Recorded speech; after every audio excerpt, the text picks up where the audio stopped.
I would love to be a part of the Doo Doo Dog gang. And welcome Thriller to the Down in Front podcast, the official podcast of downinfrontpodcast.com. My name is Warren. What we do here in the Down in Front podcast, besides talk about poop jokes, are we review movies, TV shows, a bunch of different media, all while having ourselves a bunch of different drinks and try to make sure that we can last for the entire episode. So with me, I'm with a bunch of my good friends and Mocha. And tonight we're going to be reviewing Bad Times in the El Royale, one of the newest films directed by Drew Goddard, starring Jeff Bridges, Cynthia Erivo, Dakota Johnson, and a bunch of other people. That's what we'll actually talk about later on, mainly John Hamm. I'm going to toss it over here to Brylan. And Brylan, talk to me about what you've been sipping on and what else have you been watching before we talk about the movie.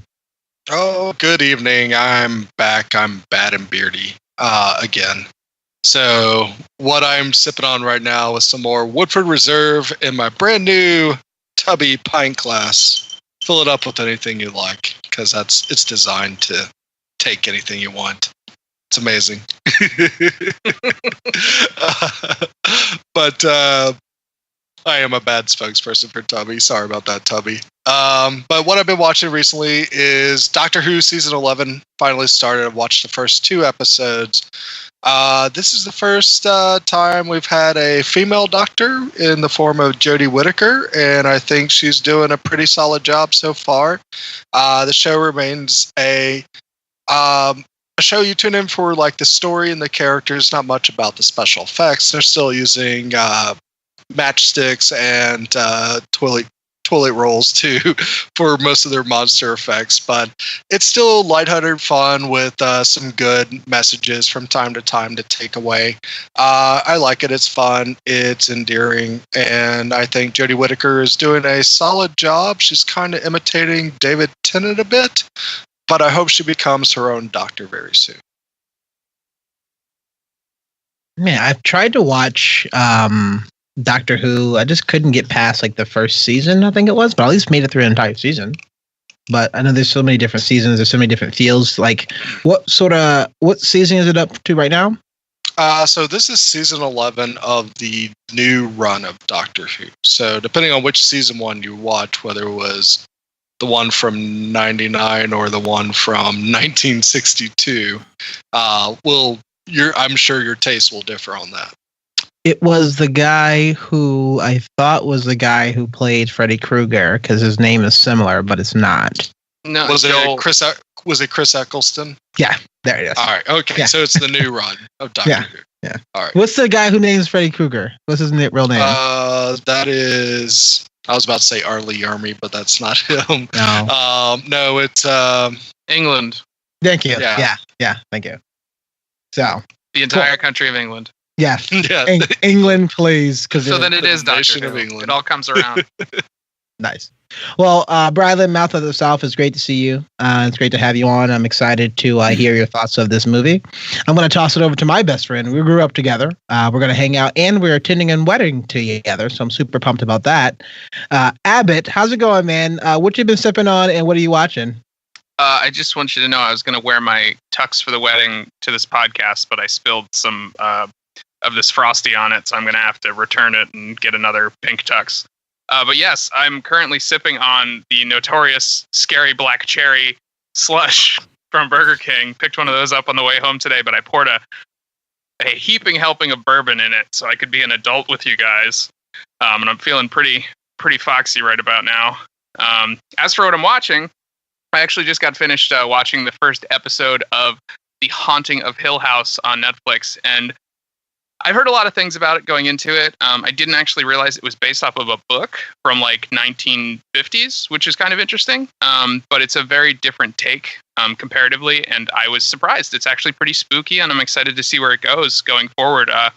Lots of spooky atmosphere, great haunted house visuals and effects and things like that. So if you're looking for something spooky to watch, we might wind up doing a whole review of it for Fear Boners. But if you're looking for something for the Halloween season, definitely check it out.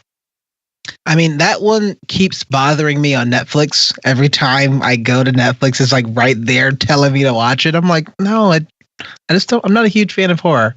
So they really want everybody to watch it. Yeah. I get scared easily. I get nightmares. So it's okay. Well, Abbott, it's great to see you. It's great to hear your voice again. I'm going to toss it over to my best friend that we grew up together, and we know everything about each other. The beautiful, luscious, skin so tan and so smooth. He has the same name as my father. Mike Blewett. What's going on, Mike the Shredder? What you been sipping on and what you drinking? And also what you been watching?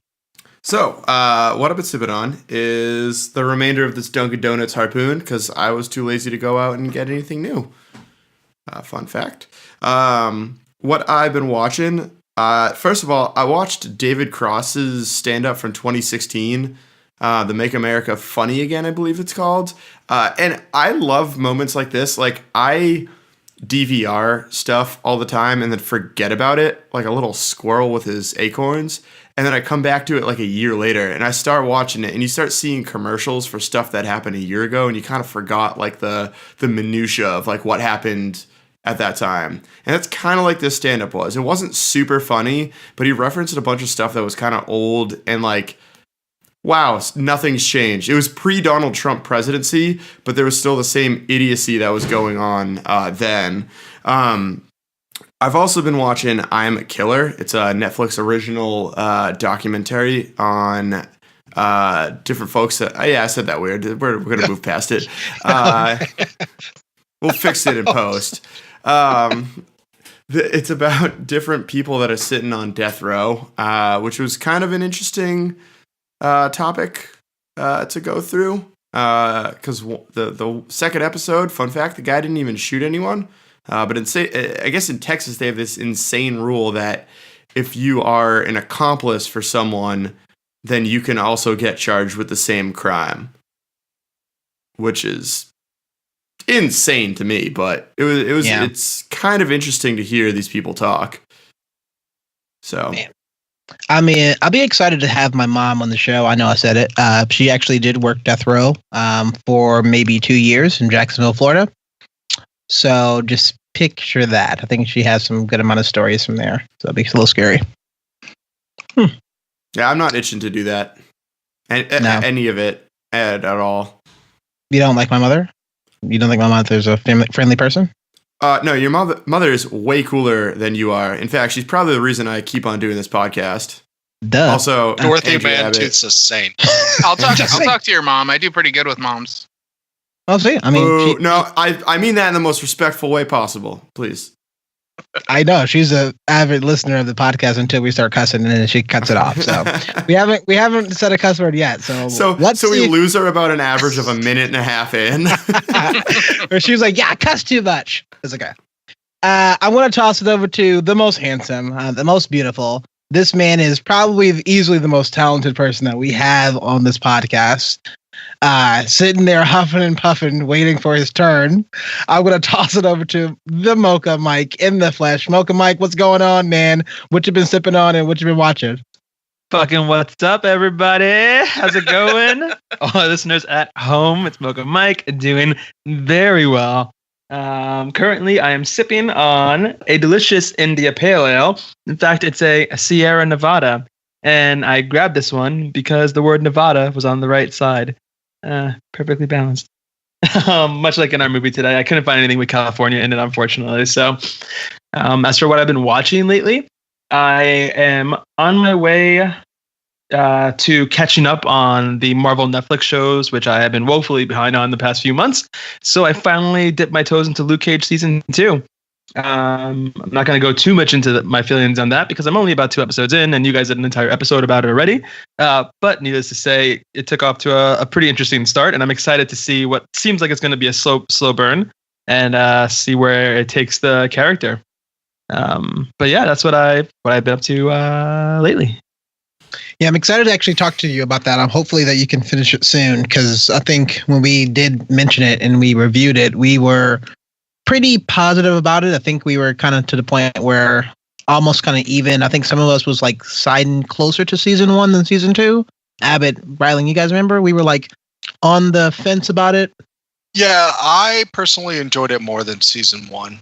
Yeah, I think some of y'all didn't like it as much as season 1 for some more tropey moments in it.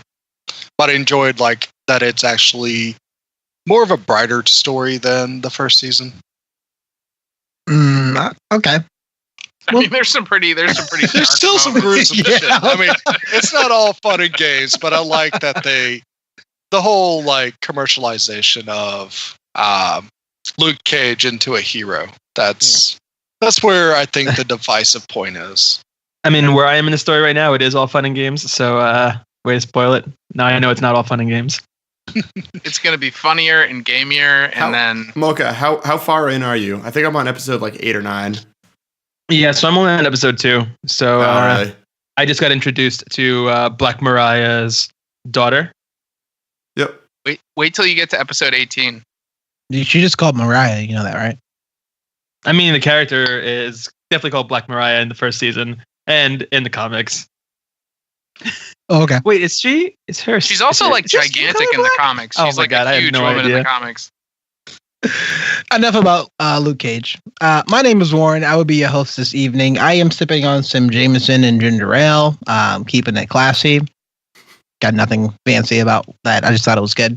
And what I've been watching, I actually watched a bunch of stuff. I would say I'm a super fan of Mad Men. I know we talked about it before. Me and Emma's currently doing our binge. So we were super pumped to talk about the Romanovs. And so we started watching the Romanovs. I think there's 2, maybe 3 episodes out for right now, but we know the first 2 episodes that came out are 80 minutes long. And so we watched the first one. Again, me going in blind, did not realize that it was an anthology. So I was like, what's going on? I was super confused, but I do enjoy it. Definitely not going to say any spoilers because it's basically every episode is a different story. I still really like his writing a lot. I like the way that he writes some of his characters. I'm curious. I'm going to wait and see like the rest of it before I give some of my takes, because I know at least watching the first one, about 45 minutes in, I was like, oh, I don't know. I feel kind of iffy about this. But as it ended, I definitely liked the first episode. So I'm curious to see after the second one, we'll see what we got. But I know Corey Stoles, right? Is that his name? Is in the second episode? Corey Stoll is in the second episode, yeah. Okay. So I'm curious to see him in something else. Aaron Eckhart's in this first episode, which is cool. So that was great. Speaking French like a boss, I think that was great. Mocha, you should watch that part, because he spoke French. I thought he spoke French pretty well. So I don't know if it was actual French or not, but we'll see. Yeah, I'm glad Matthew Winter's doing stuff again. I miss his writing, and I saw the first episode as well, and I just continue to think that he's able to take mundane situations and just make them really interesting and just create some really memorable characters behind every facet of the story that's being told. So I like that he's doing this. I like that it challenges him to do like a different genre every episode. So it's going to be really cool to see how this all pans out. Yeah, I'm pumped to speak. I'm pumped to get back to a show that's going to be once a week. I think the only shows I watch now that are once a week are anime.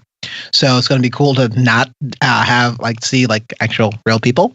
But the other movie I definitely want to talk about, and I'm going to talk about it briefly before we get into our non-spoiler section, is Monsters and Men. Has anybody seen this movie? Has anybody heard about it? I think I've heard about it. It's a Pixar movie, right? No. Is this with Ian McKellen? No. And Brendan Fraser? No, I know you guys are trolling, so fuck you. Oh, there's my mom. She's gone. I would say it stars Denzel Washington's son, and it kind of sort of has it tells a story about a bunch of vignettes and people, and how this one event sort of affects all this change and affects his choices that people make. And one guy who's basically trying to get a job and finally gets a job and kind of sees this act actually happen. And there's a police officer that this act actually affects him. And then from there, there's this high school kid that's like a star baseball athlete, and some of the choices that he chooses to make. the movie was absolutely phenomenal. And the closest movie I can think of it that is not, it's close, but not exactly, is Crash. Have you guys seen Crash? Which Crash? The Dave Matthews Band album song? Yes, exactly. No, the one that's starring, I know Ludacris is in it, and that Crash. I think it's from 2004, 2005. I think I'll take a look at it. So it's kind of like that because it like really ties a lot of different stories together from character to character. But I don't know if the movie itself was supposed to have a plot, but I think it was definitely supposed to like ask, what would you do in this scenario, and like things that are happening in this world today. Like literally these things are happening right now. Really kind of paint a picture a bit of like what's going on with police brutality and what choices that people have in this world. So I thought it was interesting. But the other thing I do want to mention before is I actually saw a trailer. I know. Lies. He didn't. I know. Like one being towed behind a car, or like burn him. I was sitting there and I was eating my mozzarella sticks, and there was something about this trailer that captivated me. Now I love indie films and I really, really like them a lot. But I still like ignore a bunch of them. But I saw that the trailer opened up and the woman looks very, very different. I think she has some sort of condition, or she's like born with like a rare sort of look. And the name of the movie is called Border. Have you guys heard about this? No. Okay. The name of the movie is called Border, and basically the way that it's painted, because I was actually like, I still wasn't listening to the sound, but it was subtitled, so it's a movie that doesn't speak English. But I start seeing that, and basically she's becoming like an outcast, and she's being kind of cast out. And it's really sad. And then all of a sudden, as they're going along, she sees a guy who has like the same sort of condition that she does. And then they start kind of having like a connection together, and it basically kind of goes back and forth, kind of hops around. And I'm like, wow, A, it's probably been years since I watched the trailer, but B, this trailer definitely has hooked me, and all it said it was going to be out in 2018. So, and then the other thing I thought was kind of strange is MoviePass has a production company now. What? Yeah, I know. Weird. So this again, these are reasons why I'm like, what am I watching right now? So apparently MoviePass made Monsters and Men, the movie, like that's like their thing, and they're also going to make this. So they're making a bunch of like smaller indie films. So I was pretty pumped about it. MoviePass still alive? I don't know. The viewers Probably can't just see my pivoted. face, but I'm making a bitter beer face. This is ridiculous. I mean, guys, Google Border right now. I know everybody thinks that I'm trolling them. I know, I get it. Google Border, just regular Border. I think it's supposed to be coming out sometime in 2018. That's something I'm actually super pumped to actually watch besides everything else, because that's a kitty. That's not a border. But I'm super pumped to actually watch this movie and definitely review it, because I feel like that's going to be something pretty cool. And also the music in the actual trailer was also quite phenomenal. So lots of reasons why I ended up watching the trailer. Now that's probably going to be the only one for the next 3 years, but whatever. It's okay. I have an interesting experience with the trailer from seeing this movie, Bad Times. I try to avoid trailers in general. I don't go to the extremes that Warren does. If I see one, so be it. But I don't go out of my way to watch trailers. I enjoy just the experience. However, while I was in the theater last night, I happened to catch the trailer for J.J. Abrams' new movie Overlord. And there was an interesting situation where I had seen the original trailer. Back, I guess it was more of a teaser, which had the vibe of a very like dark, kind of scary movie. The original teaser just had a pretty like grim feel to it. The one with AC/DC? And this trailer gave a completely different feel. It felt like jokey and goofy and like fun and vibrant. And it completely threw me for a loop in terms of what my expectations are going to be for the movie. And I don't like that. I'm assuming because it's a trailer closer to the release date that it's more accurately reflects the contents of the film. And it actually made me want to see the movie less, even though I was super stoked about it from a conceptual standpoint before. What's the AC/DC that threw you off? I don't know. Is that who was playing? I tried to ignore it. In the first trailer once I they dropped realized- for it was AC/DC. Maybe. I don't remember. Either way, what I'm trying to say is that there felt like there was a tonal shift in the trailers, and that was kind of surprising for me. I don't think I've experienced that before. So it went from Overlord to Underlord for you? Maybe he's trying to do the confusion. By side lord. He might be. I mean, I am. So it worked. Maybe it's an illusion. Well, guys, I'm pumped. I'm excited to see some of the things that you guys have been watching. I'm excited to see some of the things you guys are drinking. Not you, Abbott. That looks disgusting. I just realized there's way too much bourbon in this. You guys might lose me before the end of the show. All right, okay. So I'll see if I can call you on first. So we are going to take a bit of a break. We're going to get into our spoilers section. So if you haven't seen Bad Times at the El Royale, we would say is pause it for right now. We're going to take a quick commercial break, fill up our drinks, probably use the bathroom, and then we'll be back for a full spoiler section of Bad Times at the El Royale with cheese.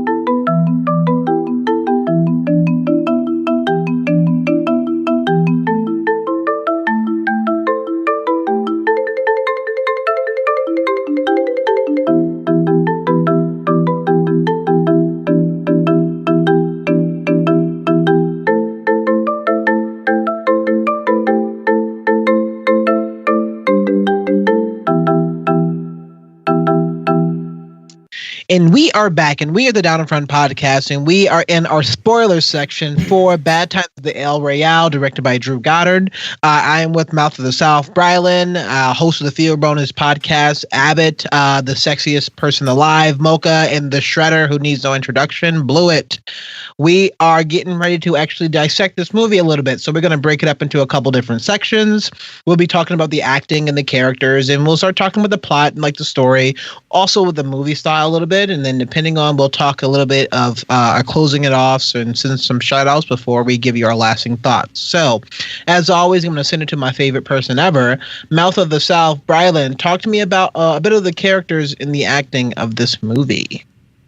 Yeah, for this movie, I thought the acting was solid. It was nothing to write home about, but it was pretty good. I think the actors did what they could with what they were given, which to me was not much at all. But if I have a standout for this movie, it'd have to be Cynthia Erivo, I believe is her name, as Darlene Sweet. I found her character to be very earnest, very honest about the portrayal of who she is, that she is pretty much the person with the most to lose in this situation in a certain way, that she is a singer and that she's just trying to get to a job where all this other crazy shit just happens along the way in this hotel.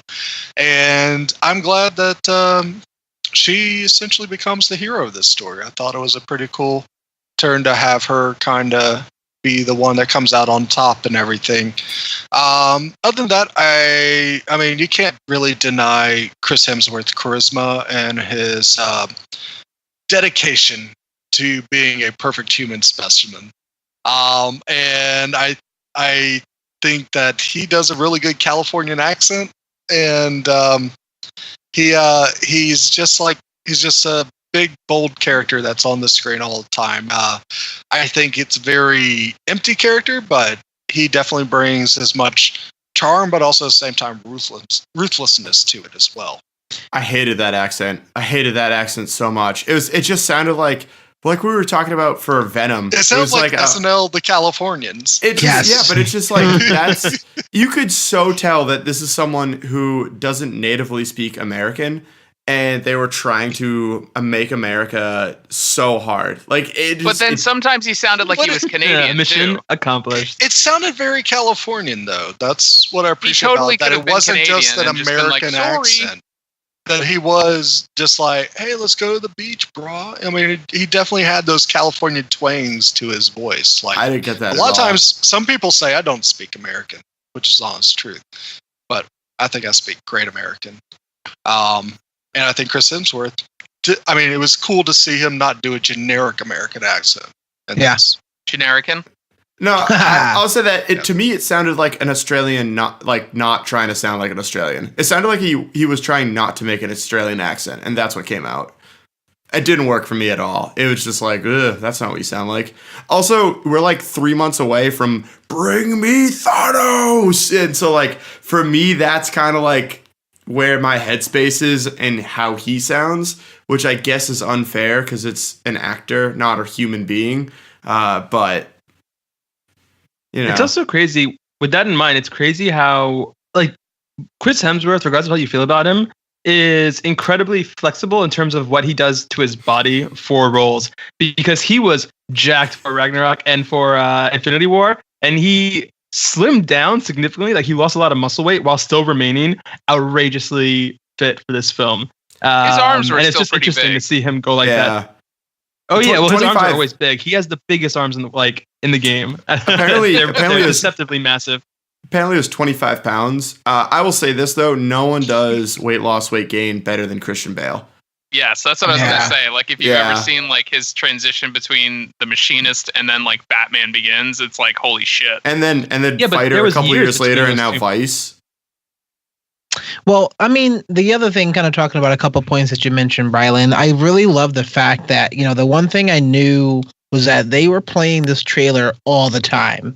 And although I have no idea what the movie looked like, and I know that the trailer was playing because they sung that Isley Brothers song, that Darling Sweet, sung in the movie.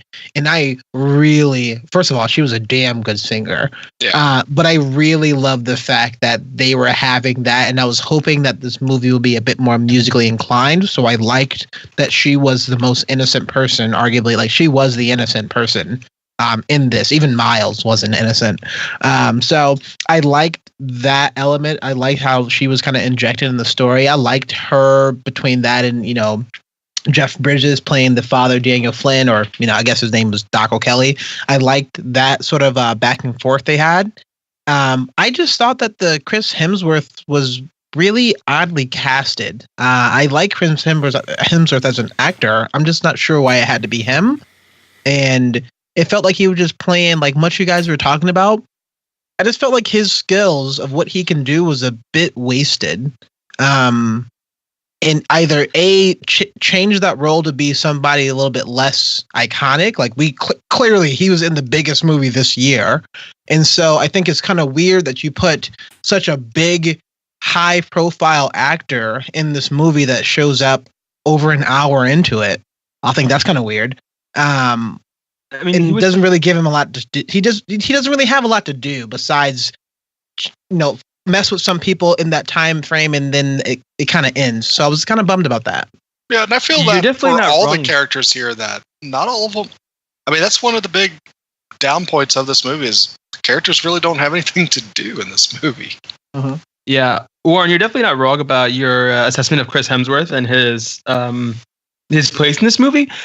The truth of the matter is, though, is that he is not even just physically, but in terms of his value, the hottest actor in Hollywood right now. And he puts butts in seats. Like, even having him in the movie for ultimately 2 scenes and having those come late in the movie, like, despite that, just knowing that he's in the movie, it's going to get people interested in coming to see it.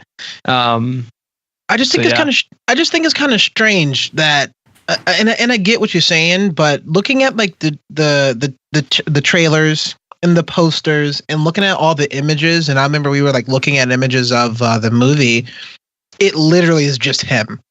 Like he is the centerpiece of it, and I'm like, oh, cool, all right. I mean, that's fine. But then, you know, as we then start watching the movie, he literally isn't even one of the main strangers. He isn't even a stranger. Well, sort of thing. I mean, like that's fine. They've done that in the past with like the most famous example is Hannibal Lecter. You know, where that movie is his movie, but he's in it for what 23 minutes out of an hour and a half long, 2 hour long movie. Like, yeah, that's not unacceptable for me. I think they didn't know what to do really with the character. Like, do you have him play a completely deranged, unhinged maniac?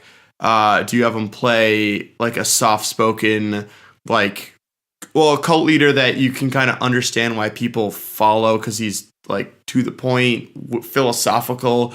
Or do you go the Ghostbusters route and have him play a character that's like hilarious and over the top?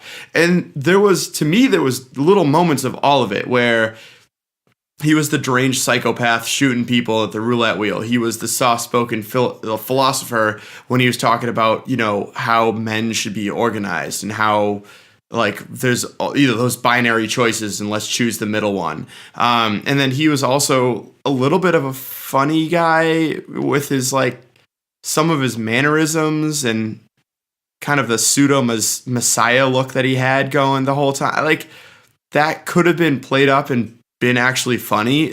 To me, it just felt like three distinct things that they didn't know how to mix properly and didn't know how to truly give him a character. Because a person like that showing up would be freaking awesome. Imagine if you didn't see that on the trailer and you just got Chris Hemsworth playing a defining character at the end of like a pretty insane movie. You'd be losing your freaking mind. They just didn't really have a clear way of what he was. It's the Hulk effect from Thor Ragnarok. Hulk was all over the trailers, the posters, everything. But his arrival in the movie came halfway through, and it would have been the most incredible surprise if they had just kept it under wraps. And I think it's similar in this movie. Like, they use Chris because, like I said, he gets people to buy tickets. But I think it would have been more interesting if we were first introduced to him without having any knowledge during that scene where he's doing the Jesus walking along the beach thing. But that's the thing too, is like he's totally supposed to be Charlie Manson, and like the thing of it is he's a cult leader. You're either like a crazy good looking cult leader and people listen to you because you're a babe of a person, or you're incredibly charismatic, and it's not supposed to be both. And that was where it lost me a bit, is that I'm like, okay, we have like the hottest guy in Hollywood, literally and figuratively, and he's like written to be extremely charismatic. So like, of course, all these people are going to do whatever he wants, but like, between like his weird accent and like the way that he was kind of like you're saying, Blewett, jumping all over the place between being all these different things, and then in the movie later on when we find out that he's kind of afraid of the dark and like afraid of like silence, like he's made uncomfortable by these very simple things, but he still kind of commands the room and commands the movie and sort of takes it over entirely halfway through. It's sort of like, it didn't kill it for me, but it was just like, why? Like, all these other characters deserve more screen time. All these other characters deserve to kind of have their moment too. And I feel like it's just probably because he got the biggest bill and the biggest check from this movie. Yeah. I would say one thing that was really cool is that like everybody seemed to be won over by his charisma and everything, especially Rose, or Boots as he called her. But when he finally runs into Cynthia's character, what was her name? Darlene, yeah. Darlene can see right through him and just like calls him on his bullshit straight up. And I thought that was really cool. And I love that. And, this is going to tie into, I'm going to toss it to Blewett here, but I love the fact that she absolutely crushed this movie.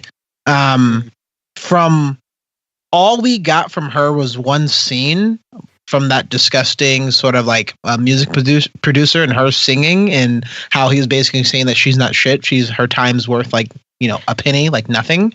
And everybody like outwardly kind of treating her. All that she was trying to do, again, you were talking about, is innocent, is kind of move through, but nobody or none of these other characters kind of affected her. She was kind of doing her thing and had her own sort of agenda that what she wanted to do. I absolutely love, it's something small and little. The first thing that we should start seeing that shit start to go down, she's like, I'm getting the fuck out of here. And she tries to run away.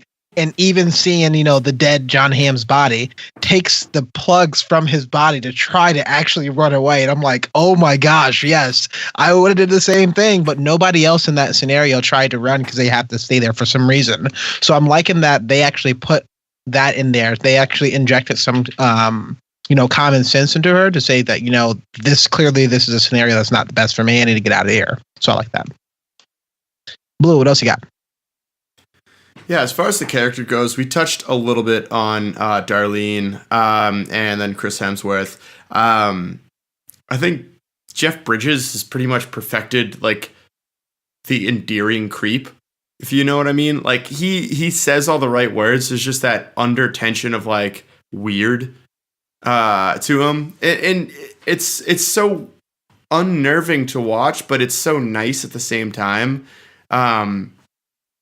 And yeah, he's been doing it for a while, but it really showed here. One thing I'd like to say is about the characters, we never really got to see them all interact together once the plot started.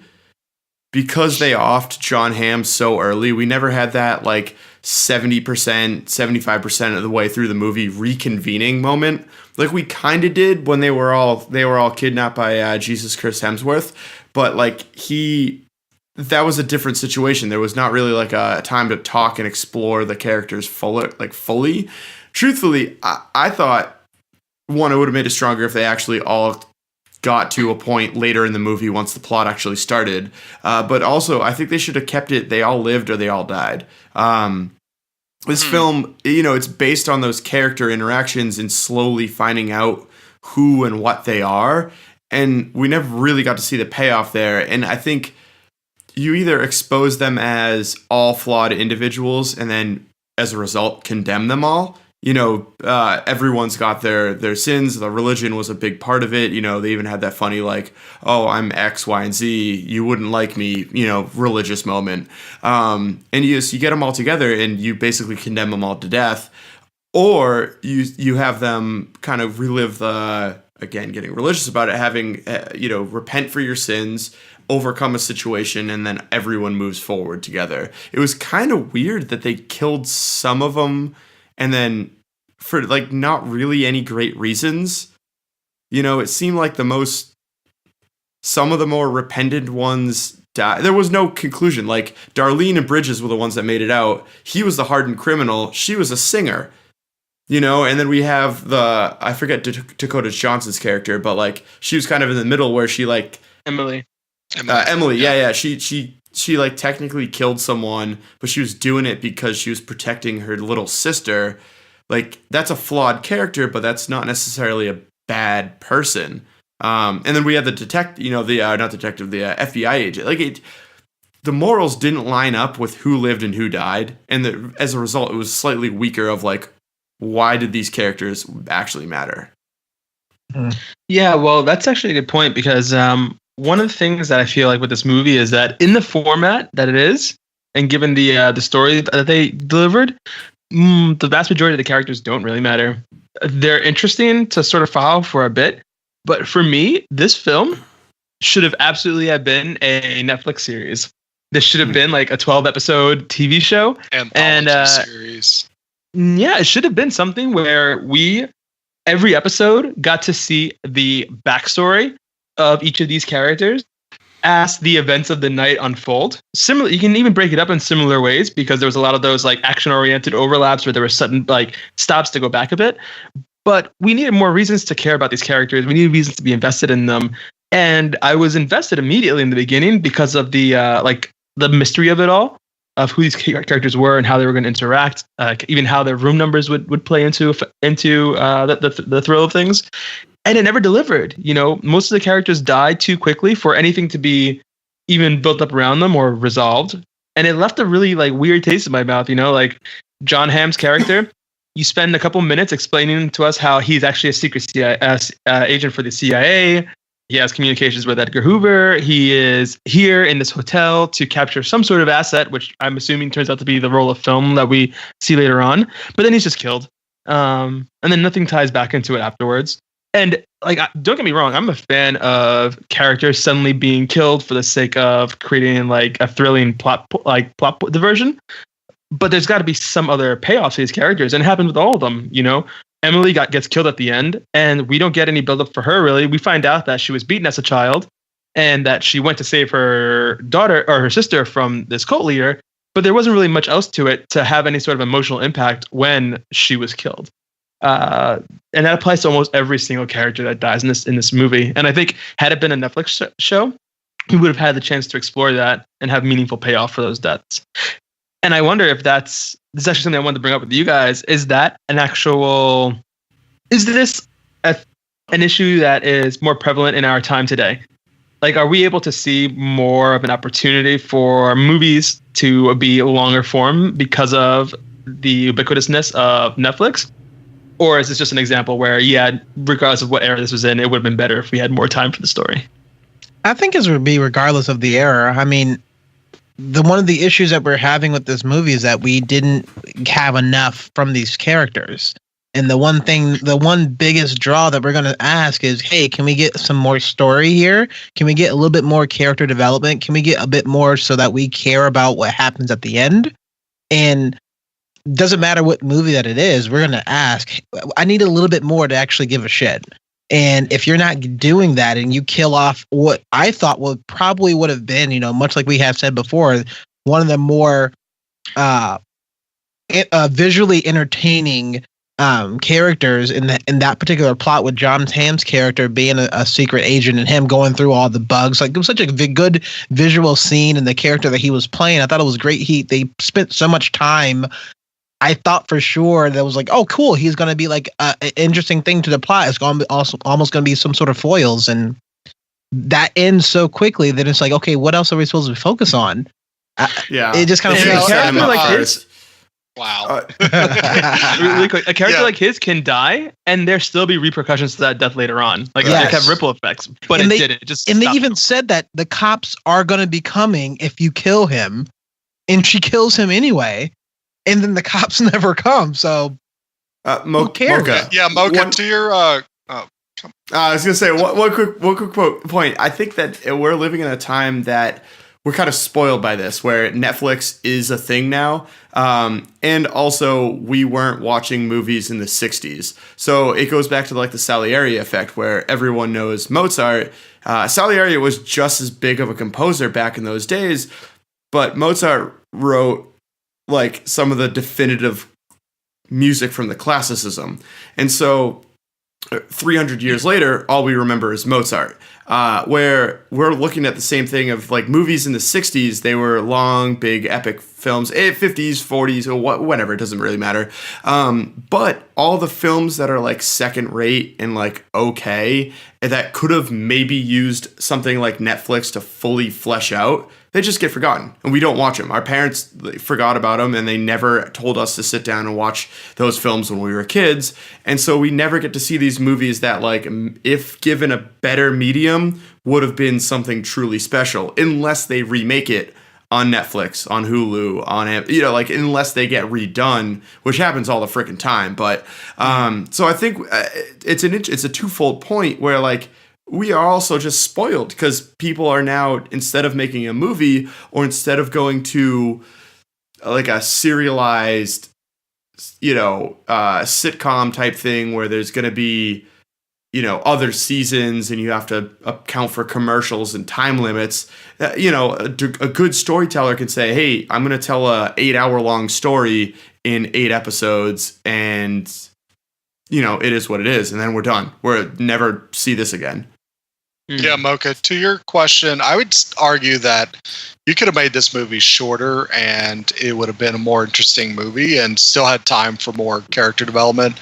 And I'll get into this later in the next section, but the pace of this movie is slow. Yeah, man. That's the thing, is it's like 2.5 hours long. I had to pee for the entire movie. So in my head it was rushing, but then I realized it's like 2.5 hours long. Yeah. But it's, you know, it's, for me, balancing the characters, I think, besides Nick Offerman, the character with the shortest development arc was John Hamm. Like, literally, so much happens to him in that short amount of time. I know a lot of you guys are saying that he just gets kind of tossed out, but like, if you think about it, he comes in, we're introduced to him, he's basically the racist vacuum salesman, and we all sort of hate him going into it. And, you know, he's treating the singer character like shit and kind of dismissing her and making fun of her, insinuating that she's a prostitute and all that terrible stuff up front. But then he goes in, he insists that he wants the honeymoon suite. We meet him. He has this suddenly an endearing conversation with his son or daughter on the phone about praying, which is kind of funny, but he drops the accent, and then you're onto something. You're like, wait, who is this guy? Then you realize he's an agent of some sort when he's debugging the room. And then he has this righteous conversation with J. Edgar Hoover about like saving the day and doing some secret op. Meanwhile, he wants to save this girl, but he's in this like moral quandary of whether he can save the day, and he's told to not do anything about it, but he still tries to save the day, and then he's just killed. And it just happens so quickly. He's such a great character, but he is just kind of tossed out. And I was convinced he was going to come back in some sort of way, but it didn't happen. and that's a shame. But then, we have the cult sisters, and they're kind of a conundrum because they're in the middle of everything, but they have the least development. Like, sure, they have the flashbacks of their abusive father, and I thought they were going to get into a point where it was like they killed the father, and that was why they were on the run. I thought that was what it was leading up to, but we don't even get that. It just kind of stops. Like, the flashback stops. We don't get any sort of, like, they kill him, they run away. We don't even know what happens there. They just wind up at the cult, and then there's a bunch of, like, cult background where we can just see more of Thor doing his thing, because I think he just takes over the movie at some point.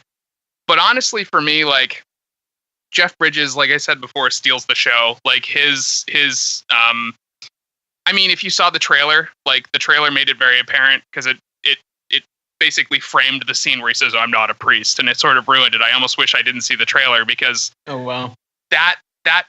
that switch when she hits him in the head with the bottle, like, it still kind of got me, because they were having this development, and then when he spiked her drink, I almost was like, but why? Why would you spike your drink? Like, what are your intentions? I couldn't tell his intentions going into the movie, even though I already knew that he was not a priest.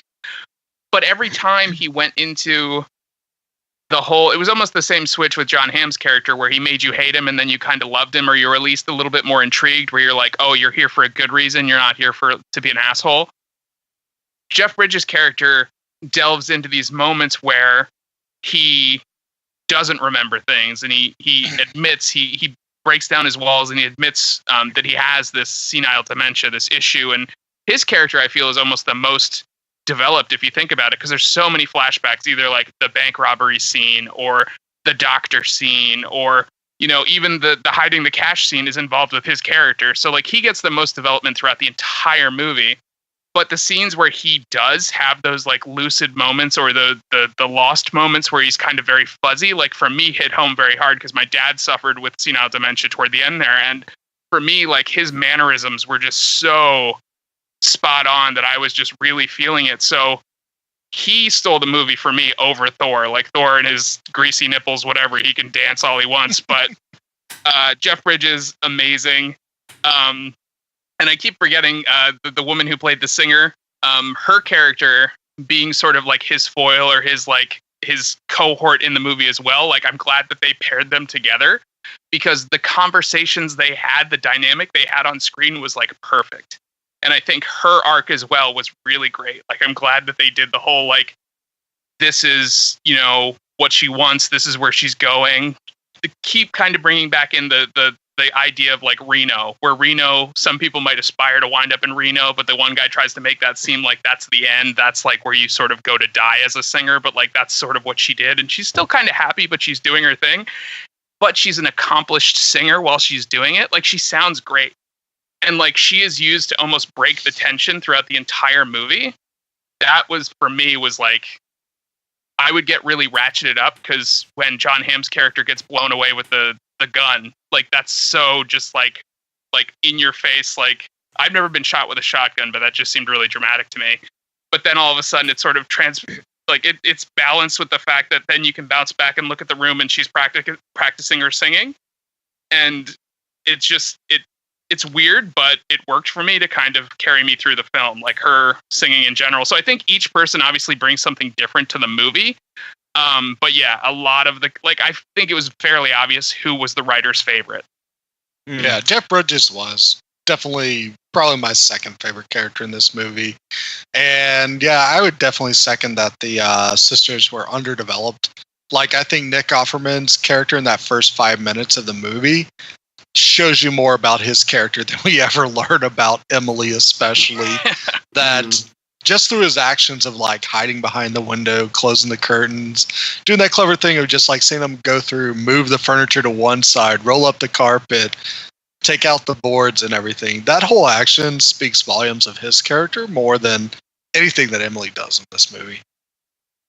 Yeah, it's funny, because as we talk about John Hamm's character and these characters in general, it becomes apparent to me that there was a bit of a bait and switch with John Hamm's character, because he was the first one to die. So we get all of this build-up, we get all this interesting detail about him.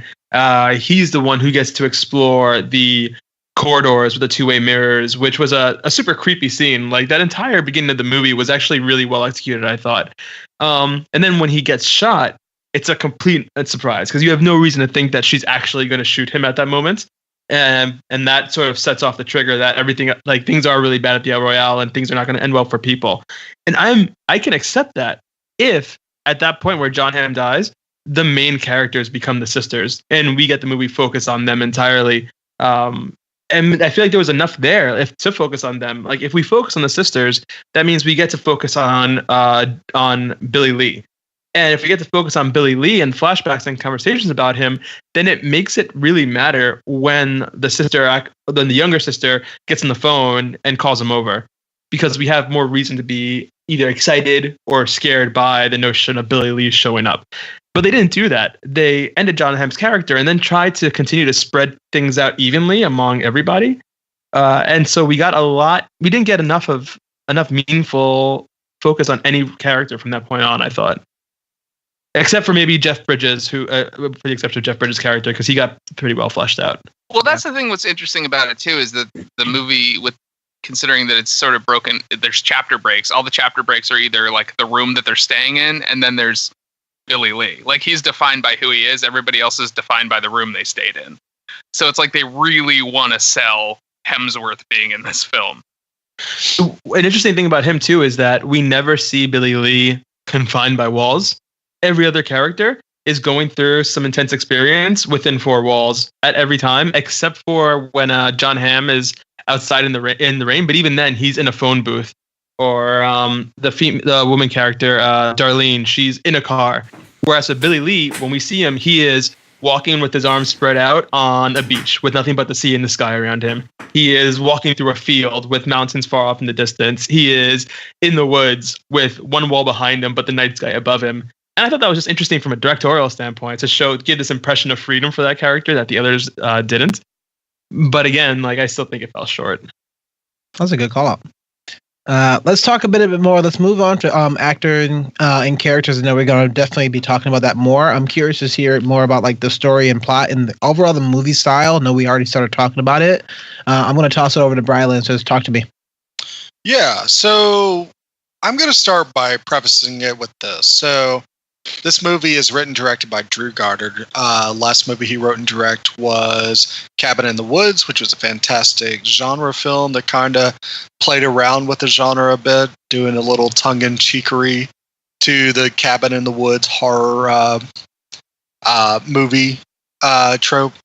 And I wasn't expecting the same thing with this movie, but when I saw the trailer to this movie, I was expecting it to be kind of a more mind-trippy Drew Goddard film where, this whole idea of the management behind the hotel asking for these videos and everything, that it would turn out to be something unique or not necessarily otherworldly, but something interesting that we could definitely dive into a little bit more. And it never does. It's just like, oh, management asked for these videos, and they leave it at that. And there's nothing more to it. It's just to set up that there's one video that Miles kept out of whatever reasons he had. I think because he said he liked the guy. He respected the guy too much in the video that he did not want to give it to management. But I feel like that the entire movie just sells itself so short because it's everything we think is going to be something substantial or interesting turns out not to be that substantial at all. The El Royale itself set up to be this very eclectic hotel with this split line of Nevada and California through it. Play with that a little bit, like how's the Nevada side different from the California side, and what can happen on the Nevada side versus the California side. Give us something that'd be really interesting to explore with that. But I feel that everything is very light and superficial with the storytelling here, that it never really leads to anything interesting, which I think is the biggest disappointment I have with this movie. And more that I think about this movie and how it drives its plot, it's definitely a disappointment to me. And it makes me angry that this was a bad movie that Drew Goddard put out. He usually puts out very exceptional work. In the end of this movie, what is the entire point of it except for the bag of cash that Father Flynn and Darlene or that Father Flynn's going out for? What is the motivations for everybody else? Not much. And that I would say the other thing I want to point out is that it did feel like kind of like a cheap version of the Hateful Eight, even though I don't like the Hateful Eight that much. That literally it is a bad time at the El Royale. That it's just bad. A bunch of people decide to stay at this hotel, and then one bad choice leads to another, and then that's it. And it's just about one night that ends up really shitty. I was not expecting like Chris Hemsworth to be like the devil incarnate or anything, but give us something interesting about Billy Lee and what he stands for and everything, instead of that cheap Manson knockoff. John Hamm's character, he's definitely started being the most talkative and everything, but make him more interesting, or have like kind of like cameos by the some of the company workers that work with the company that runs Cabin in the Woods. I think that would have been neat if management turned out to be like part of that same company that ran the Cabin in the Woods. That would have been an interesting like kind of plot premise, and set up kind of like this neat little world that he could have built off of. But everything feels so empty and so just unnecessary to be here to watch the story unfold. And every single moment is just super slow. They take forever to move from one point to another, where you just have these long drawn out moments of where they're just focusing the camera on people, and it's like, instead of them being in the rain for 5 seconds, they're in the rain for 20 seconds. Or Emily's death, we're staring at her with a bullet hole in her chest for like almost a minute or so. And that's fine. I get it. I mean, we can move on to the next scene. It definitely doesn't need to be as long as it is either. Yeah, I mean, the one thing I do want to kind of toss it in there is I actually did enjoy, Hateful Eight, but that was the biggest thing I just kept seeing, is that those title cards that we were talking about, right when it kind of popped up there, the first thing that I can think of was Tim Roth, and he was the hotel, like the bellhop. What's the name of that movie? Oh, Four Rooms. Yeah, exactly. Okay. So I was like, man, I'm getting like a sense of this, what I thought was kind of interesting. And I was like, all right, well, I'm getting a sense of like kind of it was hotel, and you see like different things happening in different rooms. And I was like, all right, well, maybe I'm getting kind of a sense of that. And then you just see the strangers all in one area. And then it kind of shifted to kind of Hateful Eight a little bit, of you're slowly finding out the past of all these people. And that was just something I was like, okay, did he deliberately mean to do that or not? But even then, if they're talking about room number 1, room number 4, room number 5, and why none of the other rooms were cleaned, was there something secret about that, or literally they just weren't clean because Miles is the only person running the place? Yeah, but Miles straight up doing like heroin. Yeah, he's doing heroin. He wasn't a very convincing drug addict. No. But I thought it was I thought it was going to be more, and it just kind of like fell flat. Yeah, I would say though, the thing I probably love the most about this movie is its style. I love the 60s style of the El Royale. I love the 60s song choice every time. The jukebox just chose another record. I think that's what they're called, LPs. Long play. And that might have been a single. Singing frisbees is what I call them. Every time like the jukebox would choose another song from the 60s and put it on, I knew that it was going to be something either enjoyable in the tone of the movie, just because we got a really cool song playing in the background. Yeah, the music was spot on. Another thing that kind of disappointed me, in the sense that this felt like something that was like a really clear win that they could have easily done. They set themselves up for, but they didn't follow through with it. Was running deeper with the duality elements involved. Like, we get that set up immediately right off the bat with the El Royale. We have a hotel that is split down the middle directly. It is symmetrical, and we're told, there's the California side, which costs $1 more, and the Nevada side, you can drink on this side. So they're sort of leaning into the ideas, into that idea. And we see it in the characters. It's not noticeably pronounced, but every character in this film has two sides that we're exposed to, right? John Hamm appears to be this like cocky, arrogant douchebag vacuum salesman, but in reality, he's a very morally righteous, hardworking secret agent for the United States.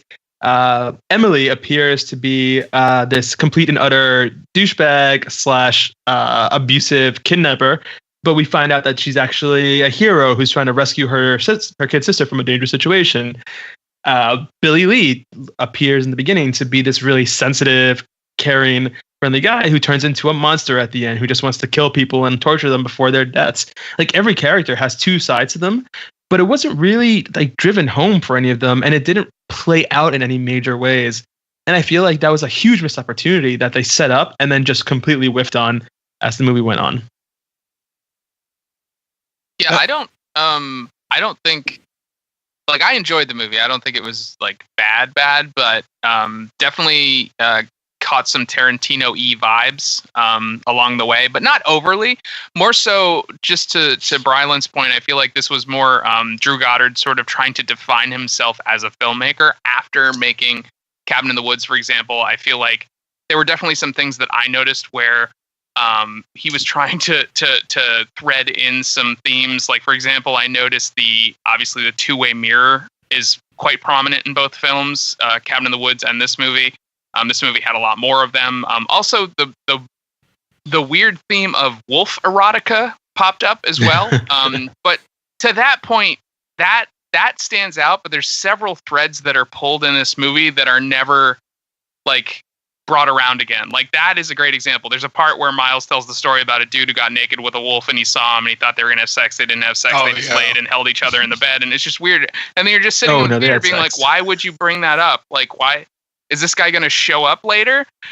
But I thought that was Miles. I thought Miles was telling a story of himself. Oh, I didn't get that. It was someone he watched. It was someone he watched. Yeah, I know. Yeah, for the record, that's what he told everybody that he watched. But I thought he was telling a story about himself, about how he's asking for a friend. He was like, I have sinned, right? And he kept talking about, like, I've sinned. I want to talk to you. I want to confess. And I thought he was talking about that. And I'm like, oh, that's interesting. But no. It ended up that way. But there's so many things record, like that. That dude raped that wolf. Like, that happened. Hungry Like the Wolf. They wrote a song about it. No, he said he just laid there with it. He just laid there with it, and what did he kept saying? He kept asking, like, why? He was saying, like, I'm sorry or something like that. Yeah. I mean, that's what you say to wolves. Yeah, while he was banging it. He laid with it. Oh, yeah, he laid with it in a biblical sense. Yeah, and he got stoned too. But, like, for example, like, there were so many moments where things could have happened. Like, Brylan, you were saying you thought that what was the point you made? You thought at one point, like the owners of the Cabin in the Woods company were going to wind up being like the management. That would have been awesome. I sort of had that vibe as well. I thought it was going to get tied in somehow, or like, especially the part where the power goes out completely and things get spooky for a hot second. I was like, oh shit. Like, yeah, the ghost of John Hamm or the ghost of what's his face are going to show up and like save the day. I thought it was suddenly going to turn into like a full supernatural horror movie for a second, because it just got like hooky spooky for a second. I was like, okay, well, and then it didn't. It's just to prove that, like, Billy Lee is kind of afraid of the dark. Yeah, I thought this movie was going to get super freaky, and it never did. Yeah. You want to know my fan theory on that one? So going into that last scene, Darlene's character arguably had the most like straight ahead path. She was just a poor singer working as a background singer for like other folks, and like she was on her way to Reno. That was it. You know, that was literally the backstory. I love Clue. Like the game as well as the movie. That movie is a freaking treasure. Yes, bro. And so here you have this Professor Plum like type person that's like, you know, not quite. There's nothing really to him. And at the end, turns out to be the secret agent, the police, the mole. And so I thought that Darlene's character was going to be the other party. So they made reference where the FBI was like, all right, well, there's another party involved. They didn't quite spell out who had the kidnapped victim in that letter. And so their message was do not interfere, where I could have thought that the FBI was thinking it was Darlene's character was interrogating someone, and was like, oh, we have another government agent there. Like, let's not mess with them. And then in the scene when all the lights went off, that to me was an analog to in Clue when literally the lights go off and then all the agents swarm in at the end and and arrest everyone. And so like for me, I kept on waiting for not a spooky moment, but I thought like, well, here comes the government, and Darlene's going to be this like super undercover agent because we literally knew nothing remarkable about her. She was just some average jackass chick that could sing really well. And that was, and honestly, when you like compare it to something like Clue, which I freaking love that movie, cannot recommend it enough. It kind of felt short because we never had that final twist. With a twist. I got more to say about this, the plot on this. I just want to make sure I'm not going to tyrant off on someone else. Go ahead. You going? You have the spotlight. Boom. Let's do it. Yeah, we're second. So, first of all, I thought this was a great microcosm of the late 60s, early 70s. You had the hippie counterculture. You had somewhat of the Red Scare. Like, you could have done the spy versus spy as, like, communist Russia versus the Americans. You had the Vietnam War. You had PTSD from that. You had a lot of our GIs came back and were horrible heroin addicts because that's all they had to do over there. What else do we have in there? If you want, you could have like Civil black rights. folks. Yeah, I was gonna say black folks being a little bit more free to travel and treated a little bit more towards as equals. But it was interesting because it was almost like a temporal study rather than a true character study. Like it was presented as a character study, but realistically was a temporal study of that era. Having Nixon and the Charles Manson part of it, like really just drove home where we were at. And I thought that was actually really cool. Speaking of not so cool, I think we've touched on this before, but like, dude, give me something about the hotel. They made such and so I'll say this, they were clearly thinking about color. They did a great shot earlier in the movie where Darlene was singing in a purple dress, and then they switched it and she's back in her hotel room and the wallpaper was purple and she was in like a drab dress. And it was almost like a situation switch where they kept the color scheme the same, just in a different context, which shows the character out of their normal comfort. Like there's all that fun stuff in there. So they were clearly cognizant over what color has to do with it. And I think they set up a great establishing shot where on the Nevada side, you had this gray, like steel blue color for Nevada. And then you had that like tinted orange yellow for California. And they just never established anything separating the two. Like you could have had this great, like these actions, the foreground actions happen in Nevada, where everything's like kind of like cold and to the point. Whereas in California, things are a little bit more, not ambient. What's the Sunnier. word for like, not even sunnier, but like warm. Yeah. More it's fake like, boobs. Yes. Like tinted and almost like kind of behind the sun glare. And then in the underground where it's just, sex dungeon with wolves. But they never went there. And like you could have established these hilariously different tones and it just wasn't apparent. And then one last little thing, I actually kind of liked the daybreak at the end. They never talked about it, but it was this one horrendous night, and then you see the sun crack above the tree line, and then that's when our main characters exit the burning down building. And I actually did like that from the outset. We weren't given too much information about everything. Like I think there is a degree of over-explaining that happens. Specifically in Netflix shows. It's almost like they got to do 13 episodes and they only have 8 written, so let's do filler for 3 or 5. That's not my strong suit. So I did like that there was no real epilogue, and they left some of the people's backstories, but like, I don't know. It was a nice moment at the end, but it was kind of stupid in the middle. Yeah, I mean, for me, that's the big thing about this movie is that it started out with all the potential in the world, and then just started kind of stripping it away from itself as the movie went on. I was so into it. Like the first like quarter of this movie, in my mind, I was like, is this going to be my favorite movie of 2018 or like up there on that list? But then it just kind of it fell flat so quickly.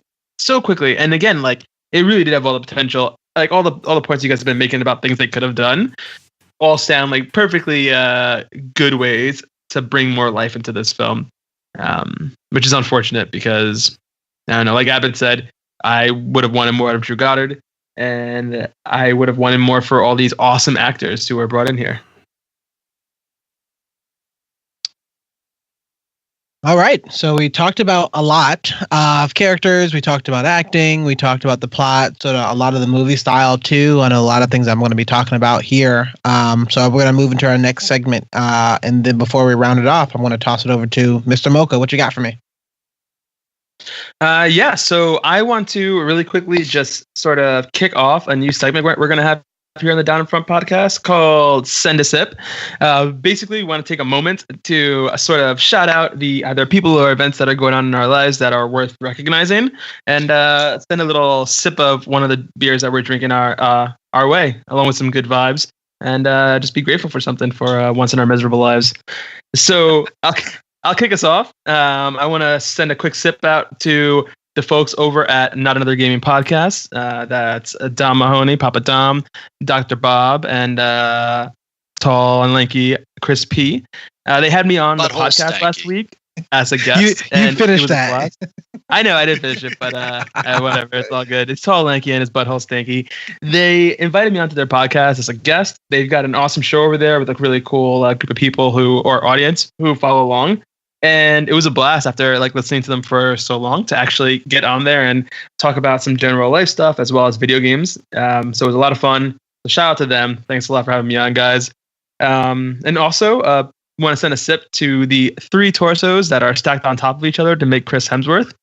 Despite how badly this movie fell flat near the end, it was about like half an hour of glory that I just sat back and enjoyed. So shout out to you, 3 torsos. Brylan, who you got your send a sip to? So I'm going to send a sip to this company that I helped kickstart called The Tubby, where I mentioned earlier I'm drinking out of a glass called The Tubby. It's a unique pint glass where it's much wider body than a regular pint glass. This way it doesn't tip over, but not only can it fit a whole 16-ounce beer in it, but you can use it for other things. I'm drinking some Woodford Reserve out of it, but hey, I might put my cereal in it, or I got some overnight oats soaking right now, so I might put them in here to eat my breakfast in the morning. This was created by Sam Dingley, also mutual friend of some of ours, Sage Saber. Great job on the new product, the Tubby pint glass. It was just kickstarted, and it looks like they will continue to sell them, and I wish them the best of success. So, sip to y'all. Abbott, who you got for your send a sip? I had mentioned it briefly on our anniversary episode over on Fear Boners, but I just want to send a sip out to, you guys. First of all, the Down in Front crew for welcoming me and letting me have my own show and kind of casting a spotlight on great horror movies, and also some of the great guests we've had. I know Warren's joined us for an episode. We've had Maddox, we've had Chrissy, we've had Che, we've had Sean on a bunch of episodes, so I'm going to send a sip out to all you guys, and thank you so much for helping me make Fear Boners a thing and tickling the bone on a regular basis. Tickling the bone. Blewett, who do you got for your send a sip? First of all, I'd like to send a sip to Jesse Rand for being my wolf. And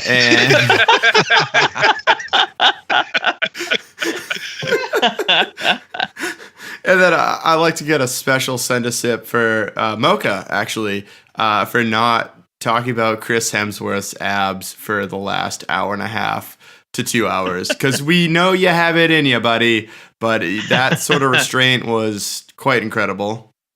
I nearly made it all the way up to your send a sip and then failed. I tripped up right at the finish line. Happens to the best of us. I will send a sip over to Megan Arnold for visiting and kind of hanging out with us this weekend. So thanks for that. She's awesome, and good stuff for you for finally actually watching The Last Jedi for the first time today. And live texting me her reaction. So shout out to you. I'm glad that she actually didn't like the movie at all. So we disagree about that, but whatever. So send a sip to you. And then I'm also going to send a sip to Mocha for thanks for being a good host this weekend and for letting me crash with you up in the New York City. So thanks so much for that. Hey. So let's get into lasting thoughts. Brylan, lasting thoughts for the movie Bad Times at the El Royale. Yeah, so ultimately I feel like this movie tries too hard to make the mundane interesting, and it takes way too much time to build up any suspense that ultimately leads to nothing. So yeah, the more I think about this film, I am getting more and more angry. I definitely expected more from Drew Goddard and this cast that was put together, because it is an exceptional casting. It's just no one had really anything to work with. Abbott, what you got for me? Yeah, I think I'm still in the camp. I think it was one of the better movies released this year, in my opinion. I enjoyed it thoroughly. It does have its downfalls. It wasn't fantastic. It's not an Oscar contender by any means, but I do concur with a lot of what you guys said. But if you do enjoy this movie or want to see something similar, I would recommend movies like Free Fire. That was one that came out last year, a year or two ago, or any of Guy Ritchie's like early British mobster movies, Lock, Stock, Snatch, things like that. And even especially if you haven't seen Drew Goddard's Cabin in the Woods, if you haven't already seen it, go watch that. Much better movie, much more enjoyable, especially for October. It's a good, spooky, fun kind of poking fun at classic horror movies. So definitely check that one out. But yeah, if you have a chance and you have a theater nearby, check out Bad Times at the El Royale and have a bad time. How do you go watch something? You go more than once. You go twice. Yeah, okay. Go. Oh, okay. Makes sense. Are you booting up Monster Hunter in the background right now? Maybe. You monster. Mocha, what you got for me? Yeah, this film I feel like started with all the potential in the world.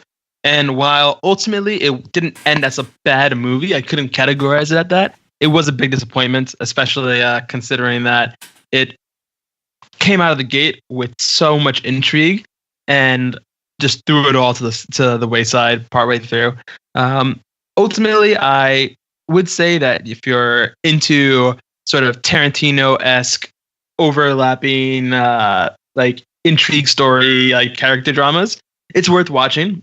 Just definitely not in the movie theaters. Don't spend your money to go see this. Wait till it shows up on a streaming platform and enjoy it then, unless you are just really desperately thirsty for some Chris Hemsworth action, which in that case, I don't blame you. And in that situation, go see it as soon as you can. But otherwise, give it a wait.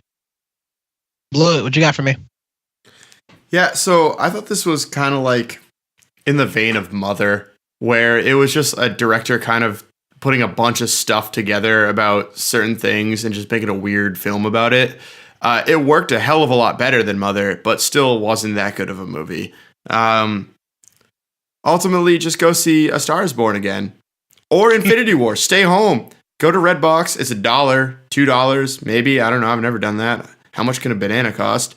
And so Black Panther's on Netflix. If you're paying $2 for a banana, then you should just move from wherever you're buying your bananas. It's an Arrested Development line.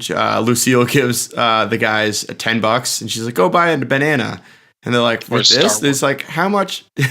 Go watch A Star War. Yeah, but seriously, go watch Infinity War again. Go watch A Star Is Born. Like, save your money on this movie. It's A Star Is War. A Star Is War. That sounds like a great movie. Yeah, I'm going to echo out a lot of things. I just felt like the movie fell flat, a bit boring. It felt like the movie. I'm curious to hear a bit about the production of what happened in the background, because I felt like it got to a certain point and then they sort of abandoned what they were trying to do and said, "Hey, we need to wrap this movie up."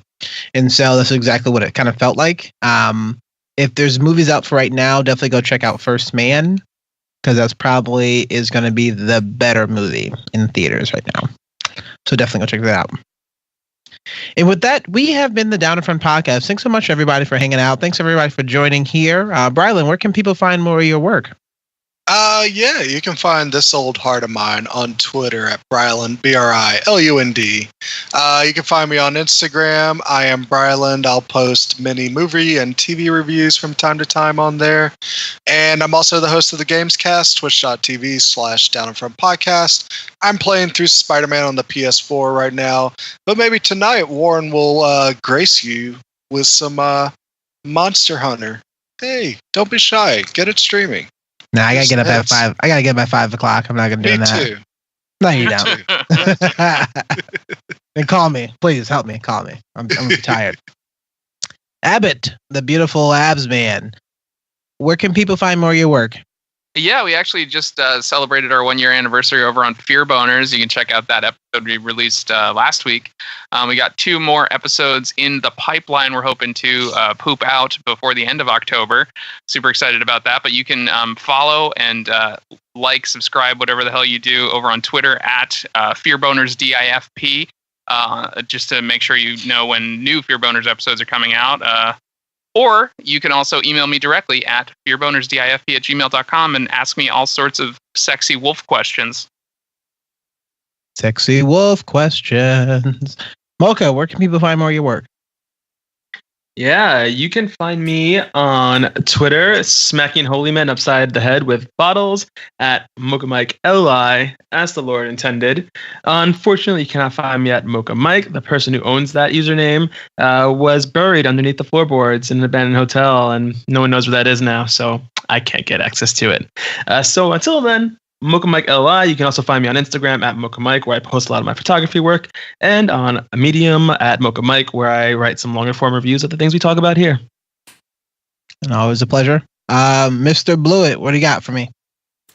Hey, all. You know the drill about my news. You can drill my news. Drill? What?